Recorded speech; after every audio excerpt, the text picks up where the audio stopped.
Dans le silence mystique de Medjugorje, où le ciel semble toucher la terre, une connexion inattendue commence à se former. Carlo Acuti, le jeune bienheureux de l'ère numérique qui a exploré le monde spirituel à travers Internet, se trouve à un carrefour mystique avec les apparitions de Medjugorje. Bien qu'il n'ait jamais visité personnellement le lieu, le nom de Carlo résonne parmi les collines, où depuis 1981, la Vierge Marie se manifeste à 6 voyants. Que relient ces deux figures si distinctes, mais tout aussi fascinantes? Qu'est-ce qui dans Carlo Acuti résonne si profondément avec le mystère de Medjugorje? Si vous ne l'avez pas encore envisagé, préparez-vous à une révélation qui pourrait transformer votre perspective. Avant de continuer, je vous invite à réfléchir à ces questions et à partager vos impressions. Laissez un commentaire ci-dessous et si ce n'est pas encore fait, abonnez-vous à la chaîne pour suivre toutes les révélations à venir. Maintenant, imaginez un instant la sérénité de Medjugorje. La patience des personnes en prière, le murmure des prières s'élevant vers le ciel comme de l'encens. Dans cet environnement chargé de spiritualité, Carlo Acuti aurait pu ressentir une affinité immédiate. Après tout, sa dévotion pour l'Eucharistie et sa passion pour documenter les miracles eucharistiques à travers le monde le mettent en harmonie avec ce type de foi vivante et vibrante que Medjugorje aimait. Et si je vous disais qu'il y a un détail surprenant qui relie Carlo directement à Medjugorje? Un détail que peu de gens connaissent, mais qui, une fois révélé, prend tout son sens. Cette connexion, aussi inattendue qu'elle puisse sembler, commence à se former dans la quête incessante de Carlo pour la vérité. Comme les voyants de Medjugorje, Carlo était un jeune passionné du surnaturel, non pas seulement comme quelque chose de lointain, mais comme une réalité vivante, présente dans chaque célébration eucharistique. Sa vie a été marquée par la curiosité et le désir de montrer au monde que le divin est autour de nous, tout comme la Vierge de Medjugorje tente de le faire à travers ses messages de paix et de conversion. Carlo n'a pas eu la chance de vivre Medjugorje de son vivant, mais son héritage spirituel touche de manière unique tous ceux qui cherchent dans la foi une réponse au chaos du monde moderne. Il a été un apôtre numérique, portant le message du Christ au-delà des frontières physiques, quelque chose qui résonne profondément avec les apparitions de Medjugorje, qui transcendent également l'espace et le temps. Les deux, dans leur essence, représentent un pont entre le ciel et la terre, entre le divin et le quotidien. Et c'est précisément sur ce pont que la connexion entre Carlo Acuti et Medjugorje devient encore plus évidente. Mais qu'est-ce que cela signifie pour nous? Comment cette connexion peut-elle influencer notre foi et notre vie quotidienne? Le suspense grandit à mesure que nous explorons la spiritualité vibrante de Medjugorje et comment elle s'entrelace avec le fervorisme juvénile de Carlo. Les deux sont des phares d'espoir en temps d'obscurité, des guides qui nous montrent que le surnaturel n'est pas une fuite, mais une réalité à embrasser avec foi et courage. Et, alors que nous plongeons plus profondément dans cette comparaison, il devient clair que Carlo Acuti, avec son enthousiasme juvénile et sa dévotion fervente, aurait pu devenir l'un des plus grands ambassadeurs des messages de Medjugorje. Maintenant, imaginez Carlo à Medjugorje, marchant dans les mêmes lieux où la Vierge Marie est apparue. Visualisez-le en train de prier, de contempler, peut-être même de converser avec les voyants, partageant ses expériences mystiques. Cette rencontre, même dans notre imagination, révèle la profondeur de la connexion entre les deux. Carlo, avec sa clarté spirituelle et sa capacité à communiquer la beauté de la foi, aurait sûrement été touché par les messages de Medjugorje. Mais, en même temps, Medjugorje aurait également bénéficié du témoignage vibrant et contagieux de Carlo. Pouvez-vous imaginer l'impact que cela aurait eu? La présence de Carlo à Medjugorje aurait pu être un événement mémorable, unissant encore plus les jeunes autour d'une foi vivante et active. Le suspense continue, car nous ne savons pas comment cette connexion aurait pu se développer en pratique. Cependant, en explorant cette possibilité, une chose devient claire. Carlo Acuti et Medjugorje partagent une mission commune, celle de raviver la flamme de la foi dans un monde qui souvent se perd dans l'obscurité. Et si, à un moment donné, Carlo avait réellement prévu de visiter Medjugorje? Aurait-il reconnu le même sens d'urgence dans les messages de la Vierge qu'il éprouvait en documentant les miracles eucharistiques? Après tout, Les deux phénomènes, les apparitions et les miracles, nous invitent à voir le monde avec des yeux différents, à reconnaître le sacré dans l'ordinaire. Carlo, avec sa capacité unique à transformer l'invisible en visible, à rendre l'intangible accessible, aurait certainement trouvé à Medjugorje une source inépuisable d'inspiration. Mais, bien sûr, cela reste une spéculation. Ce que nous savons avec certitude, c'est que Carlo et Medjugorje partagent un objectif commun. Tous deux nous appellent à la conversion, à la réflexion et à la quête incessante de la vérité. Ils nous rappellent que le chemin vers le ciel passe par notre engagement quotidien envers la foi et la charité. Et cet appel résonne si fort dans le cœur de millions de personnes à travers le monde, qui continuent d'être inspirées à la fois par Carlo Acuti et par les messages de Medjugorje. Cette réflexion nous amène à un point crucial. Comment l'histoire de Carlo peut-elle nous aider à mieux comprendre les messages de Medjugorje et vice-versa? Les deux phénomènes nous invitent à une rencontre personnelle avec le divin, que ce soit à travers l'Eucharistie ou à travers la prière et la méditation. Et c'est précisément à ce point que les vies de Carlo et des voyants de Medjugorje convergent. Ils nous montrent que la sainteté n'est pas un privilège réservé à quelques-uns, mais une vocation universelle. Une invitation que chacun d'entre nous peut accueillir, si nous ouvrons nos cœurs à la grâce. Imaginez l'impact que cela peut avoir dans votre vie. Si Carlo Acuti et Medjugorje nous enseignent quelque chose, c'est que l'extraordinaire est à notre portée, si nous avons le courage de croire. La foi, comme ils nous le montrent, n'est pas seulement une question de croyance, mais d'action. C'est une force qui transforme l'ordinaire en extraordinaire, qui nous pousse au-delà des limites du monde matériel. Et, en explorant cette connexion, nous sommes défiés à vivre notre foi avec la même intensité, passion et engagement qui ont marqué les vies de Carlo et des voyants de Medjugorje. Mais l'histoire ne s'arrête pas là. Il y a encore beaucoup à découvrir, beaucoup à explorer. Carlo Acuti n'a peut-être pas visité Medjugorje de son vivant, mais sa présence spirituelle est ressentie par ceux qui cherchent la vérité avec le même ferveur. Et, alors que nous continuons ce voyage de découverte, nous sommes invités à examiner nos propres vies et à nous demander, comment pouvons-nous vivre notre foi de manière plus pleine et authentique? Comme Carlo et les voyants de Medjugorje, nous sommes appelés à être des lumières dans le monde, à témoigner de l'amour de Dieu dans tout ce que nous faisons. Carlo Acuti, un jeune qui a vécu à l'époque numérique, a compris comme peu le pouvoir transformateur d'Internet. Pour lui, Internet était plus qu'un simple outil de communication ou de divertissement. C'était un moyen providentiel, un Internet de Dieu destiné à diffuser l'Évangile et à rapprocher les gens de Jésus, notamment à travers l'Eucharistie.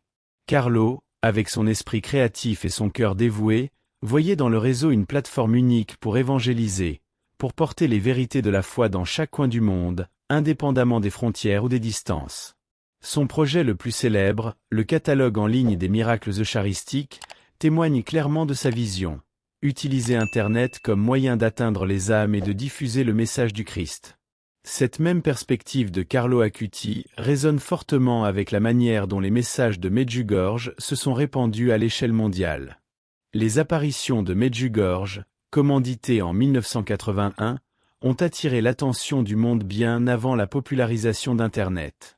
Cependant, à mesure que le réseau mondial grandissait, les messages de la Vierge Marie à Medjugorje ont trouvé un nouveau et puissant véhicule de diffusion.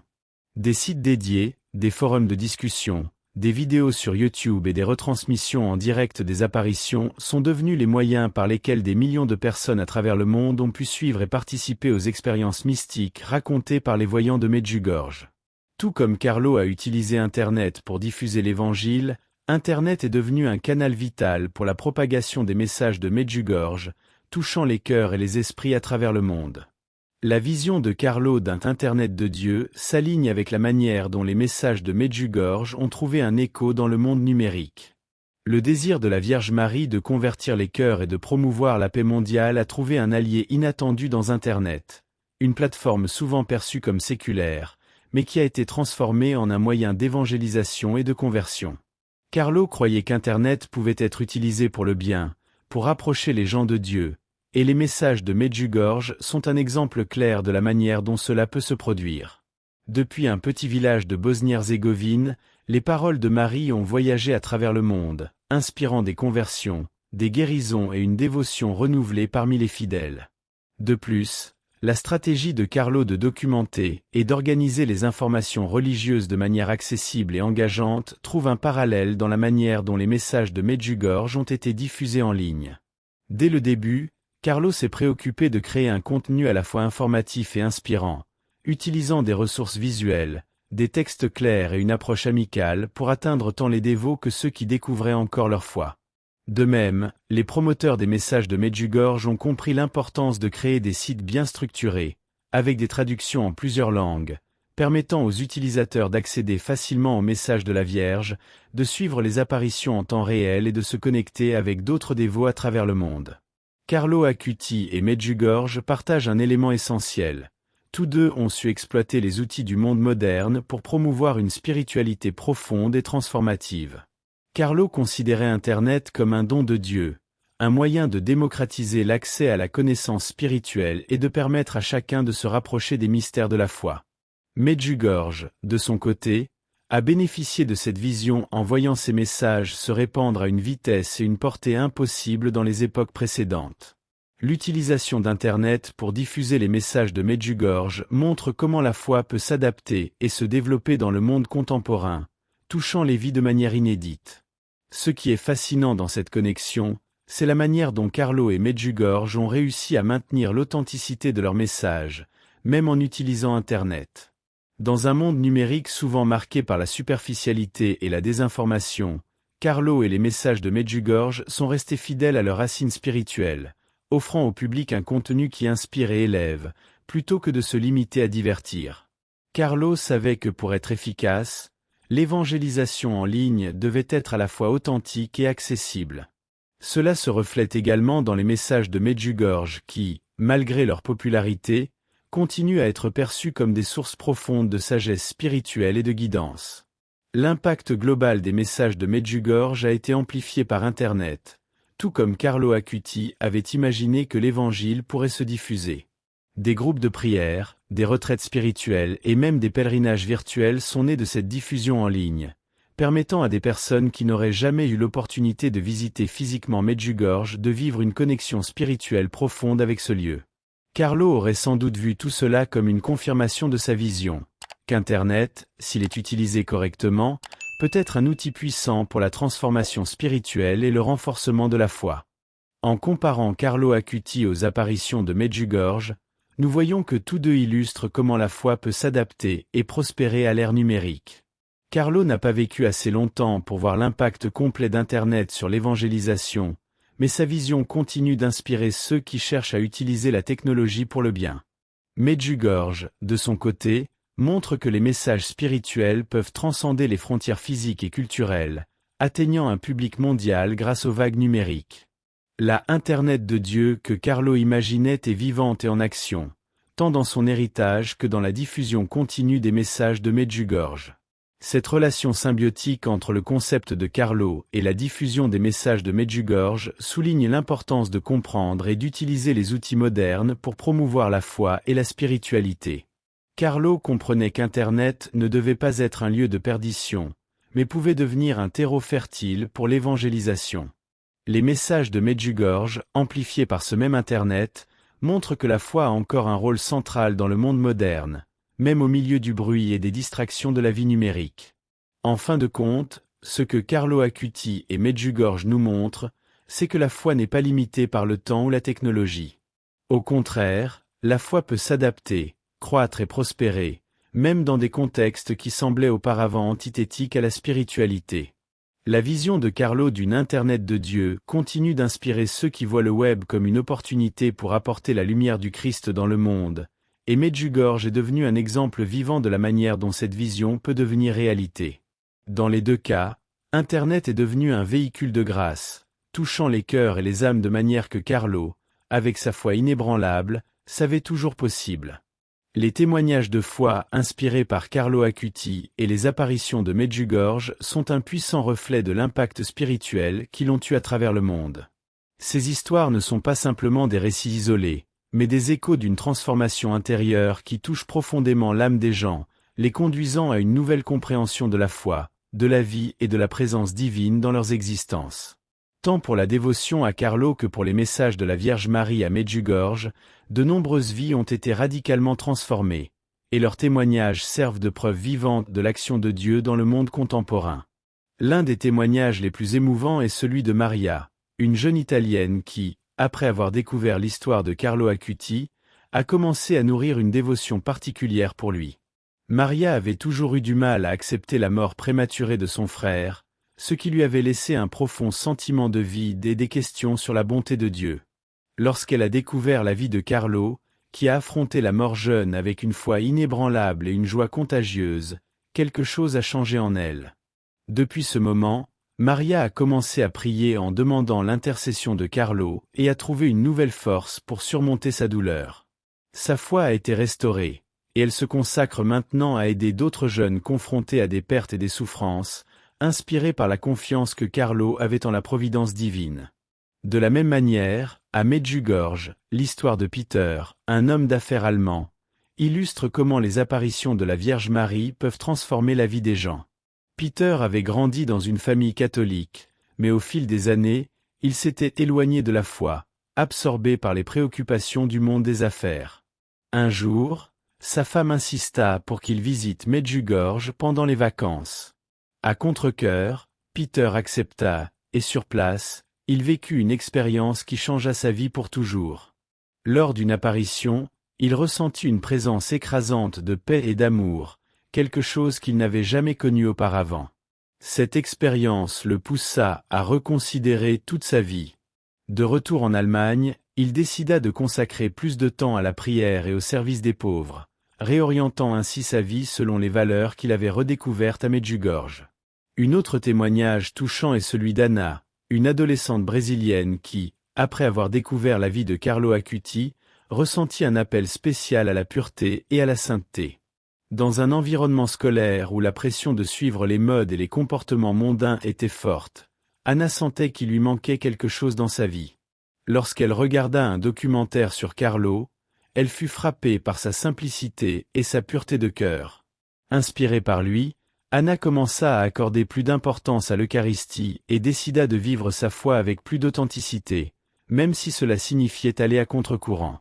Aujourd'hui, elle est une leader dans son groupe de jeunes, encourageant les autres à suivre l'exemple de Carlo et à rechercher la sainteté dans la vie quotidienne. Medjugorje a également laissé sa marque sur João, un homme vivant à Lisbonne. Après des années de lutte contre l'alcoolisme, il était dans un état de désespoir total, ayant perdu presque tout ce qu'il aimait. Un ami, connaissant sa situation, lui suggéra de faire un pèlerinage à Medjugorje. João, sans grand espoir, décida d'y aller, pensant que ce serait au moins une occasion de fuir sa réalité pendant quelques jours. Cependant, à Medjugorje, il trouva plus qu'un simple refuge temporaire. Là, il vécut une profonde conversion en participant à une confession après des années d'éloignement des sacrements. La paix et le pardon qu'il ressentit l'inspirèrent à abandonner le vice et à reconstruire sa vie. João est maintenant un exemple vivant du pouvoir de la grâce de Dieu, attribuant sa guérison et sa nouvelle vie à l'intercession de la Vierge Marie. L'impact de Carlo Acuti et des apparitions de Medjugorje est également évident dans l'histoire de Sofia, une enseignante d'anglais du Royaume-Uni. Sofia a toujours été une femme de foi, mais elle sentait qu'il manquait quelque chose dans sa pratique religieuse. En étudiant la vie de Carlo Acuti, elle fut fascinée par sa dévotion à l'Eucharistie et son utilisation d'Internet pour évangéliser. Inspirée par cela, Sofia décida de créer un blog pour partager sa foi et ses connaissances sur la vie des saints avec ses élèves et ses abonnés. Le blog grandit rapidement, et Sofia se consacre désormais à évangéliser en ligne, ce qu'elle n'aurait jamais envisagé avant de connaître l'histoire de Carlo. Elle croit que c'est Carlo qui l'a inspirée à utiliser ses talents pour diffuser la foi de manière moderne et accessible. Tout comme Carlo a influencé Sofia, les messages de Medjugorje ont profondément touché Fernando, un jeune étudiant en médecine en Argentine. Stressé par ses études et incertain de sa vocation, Fernando fut encouragé par sa mère à participer à un groupe de prière suivant les messages de Medjugorje. Au début, il était sceptique, mais avec le temps, Les messages sur la paix et la confiance en la providence divine commencèrent à résonner en lui.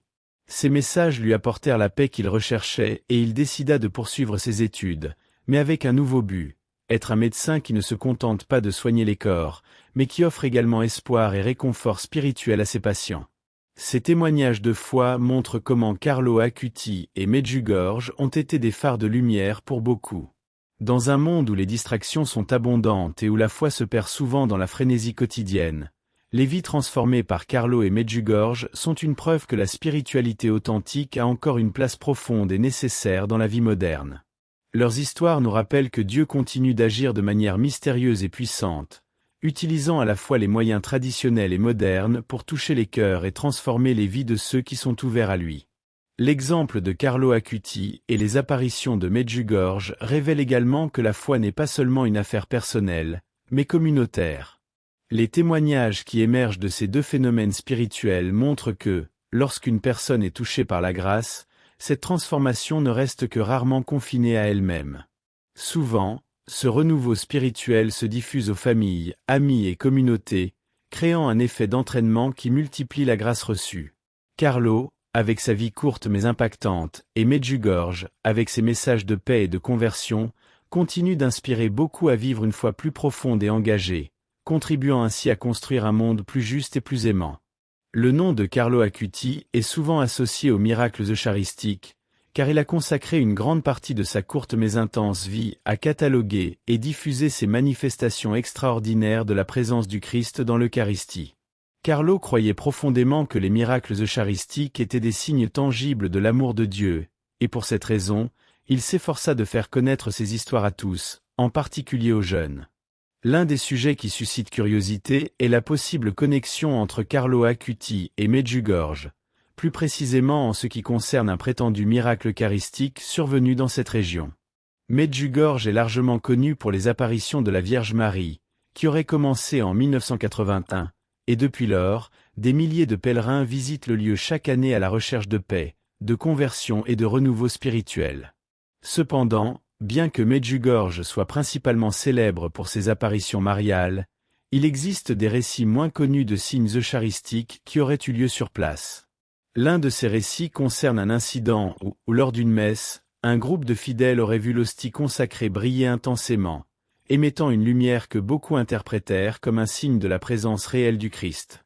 Si Carlo Acuti avait été en vie lors de l'émergence de ce récit, il est probable qu'il aurait manifesté un grand intérêt à documenter l'événement, comme il a fait avec d'autres miracles eucharistiques à travers le monde.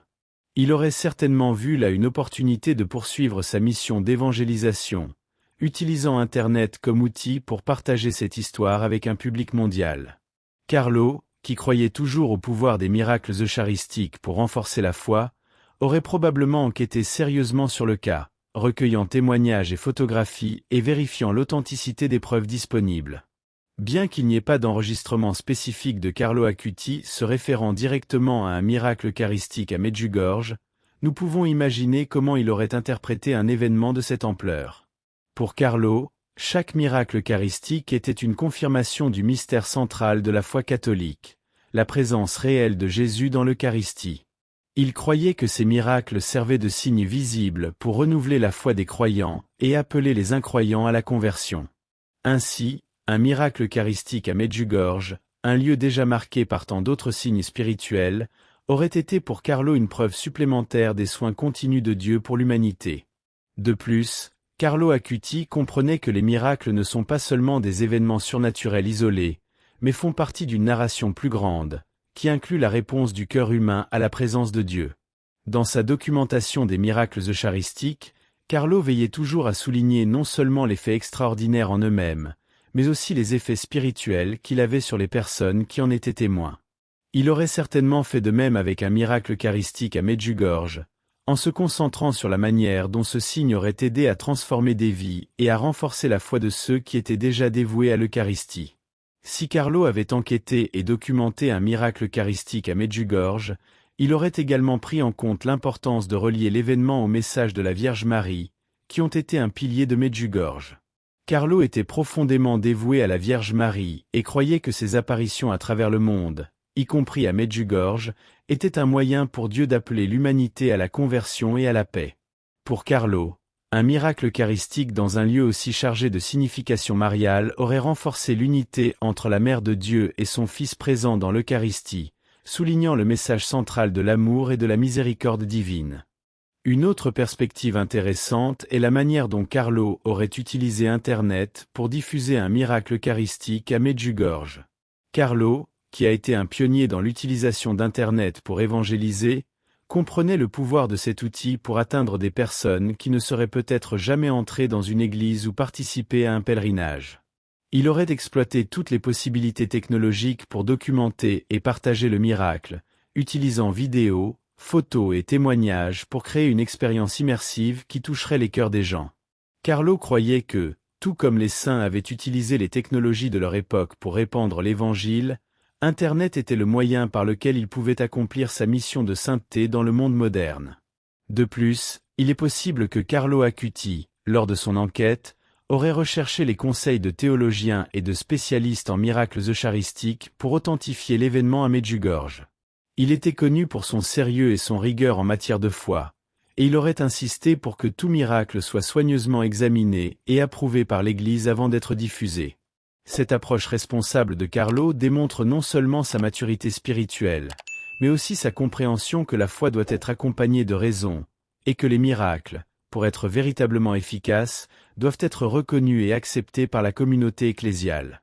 Carlo aurait également vu un miracle eucharistique à Medjugorje comme une occasion précieuse pour renforcer l'importance de l'Eucharistie dans la vie des catholiques.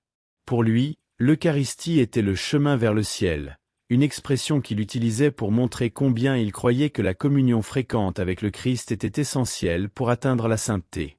Carlo aurait encouragé tout le monde à approfondir leur dévotion à l'Eucharistie, la voyant non seulement comme un symbole, mais comme la réelle présence de Jésus, qui pouvait être extraordinairement confirmée par des miracles comme celui qui aurait pu se produire à Medjugorje.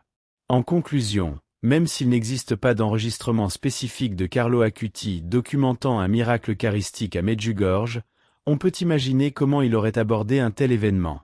Sa vie a été consacrée à révéler au monde la beauté et la profondeur de la foi catholique, surtout à travers l'Eucharistie. Un miracle eucharistique à Medjugorje, un lieu déjà chargé de signification spirituelle, aurait été pour Carlo une occasion supplémentaire de rapprocher les gens de Dieu et de renforcer la foi des croyants. Son héritage continue d'inspirer de nombreux à chercher dans l'Eucharistie la force et la lumière nécessaires pour affronter les défis de la vie, toujours avec le cœur tourné vers le ciel. Es-tu prêt à embrasser cette mission? Es-tu disposé à suivre les pas de Carlo et des voyants de Medjugorje, permettant à ta foi de transformer non seulement ta vie, mais aussi le monde qui t'entoure? Si la réponse est oui, alors tu as déjà commencé à suivre le chemin que Carlo et Medjugorje nous indiquent. Un chemin de foi vivante, d'amour inconditionnel et de profonde union avec le divin. Que ce voyage soit pour toi aussi inspirant qu'il a été pour des millions de personnes à travers le monde.